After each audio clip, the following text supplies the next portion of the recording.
रायगड जिल्ह्यातल्या नागोठणे शहराला सध्या अंबा नदीच्या पुराच्या पाण्याचा विळखा आहे आणि त्यामुळे संपूर्ण ही बाजारपेठ आहे ती जलमय झालेली आहे।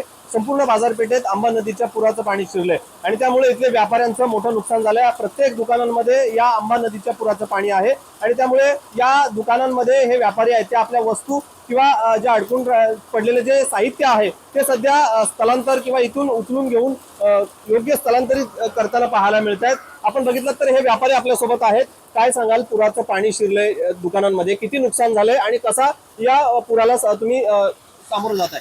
दरवर्षी नागोठण्याला पूर येतो हे विशेष आहे, पण या वेळेला जो पूर आला तो पाणी उशिरा आलेलं होतं, म्हणजे पाऊस उशिरा पडला होता आणि व्यापाऱ्यांचा रविवारचा दिवस होता, बाजारपेठ होती, म्हणून व्यापाऱ्यांनी सर्व माल फुल भरलेला होता। अचानक पाणी आलं, पण लोकांना वाटलं की 2-3 फुटापर्यंत पाणी असेल, तेवढा माल लोकांनी खाली केला। पण यावेळेला पाण्याचा वेग खूप वाढला आणि ते पाणी रोडवर 7 फूट आणि दुकानामध्ये साधारण 5 ते 6 फूट पाणी गेलं। त्यामुळं व्यापाऱ्यांना कुठलाही माल काढायला चान्स भेटला नाही आणि लाखो रुपयाचं नुकसान झालं। आणि बाजारपेठेचा हा जो नाका आहे, या नाक्याला दरवर्षी पुराची ही परिस्थितीला सामोरे जावं लागतं।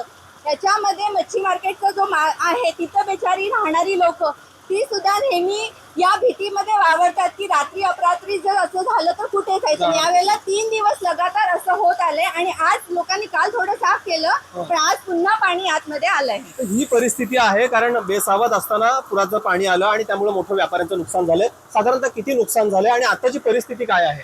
आता सध्या बघायला गेलं तर पाणी बाजारपेठेमध्ये फुल आहे, अजून व्यापारी वर्गामध्ये मोठं नुकसान झालेलं आहे। सगळ्यात जास्तीत जास्त व्यापारी वर्ग नाक्यावरचे दुकान आहे त्याच्या सगळ्यात किती फूट पाणी आहे आता सध्या काल परत 7 फूट पाणी होतं, आता पण अजून 4 फूट पाणी परत वाढलेलं आहे, पण व्यापारी वर्गामध्ये भरपूर नुकसान झालेलं आहे। आपण बघितलं तर नागोठणे संपूर्ण बाजारपेठेचं जर चित्र बघितलं तर अनेक व्यापाऱ्यांचं जे दुकानातलं साहित्य आहे, किराणा मालाचं असेल, कपडे असतील, हे सगळे वाहून चाललेले आहेत। काय परिस्थिती आहे नागोठण्याची? सध्याची परिस्थिती रविवारपासून सोमवार मंगळवार खूप पावसाचा जोर होता। रायगड जिल्ह्याला तर मुसळधार पावसाने धडकलं, परंतु नागोठण्याला याचा फार फटका बसलेला आहे। बाजारपेठ असेल, संपूर्ण कोळीवाडा असेल, तिथे खूप परिणाम झालेला आहे। सगळी वाहतूक खूप वाहतूक विस्कळीत झालेली आहे, त्याच्यामुळे नागरिकांना खूप मोठ्या समस्यांना सामोरे जावं लागतं।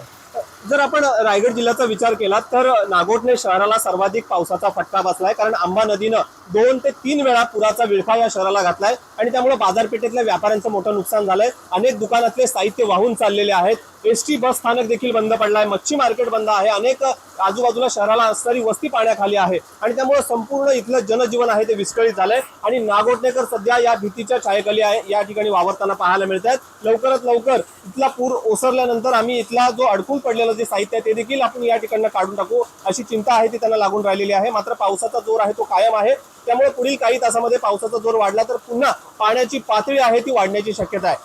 गणेश मापरळकर, एबीपी माझा, रायगड। एबीपी माझा, उघडा डोळे बघा नीट।